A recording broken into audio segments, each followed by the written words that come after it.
In this video, we will show you how to replace the battery for a 2016 through 2018 Chevrolet Volt.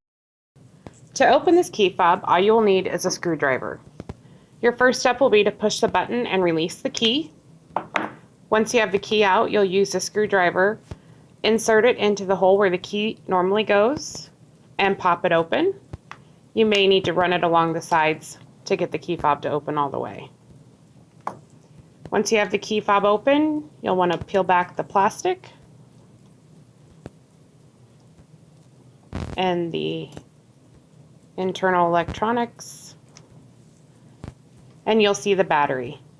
You may need to use the screwdriver to help pop the old battery out. The battery used in this key fob is a CR2032. Once you have the old battery out, to replace it, simply pop the new battery back in.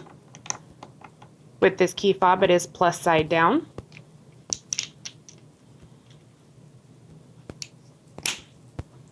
Once you have the new battery back in, just line the key fob back up,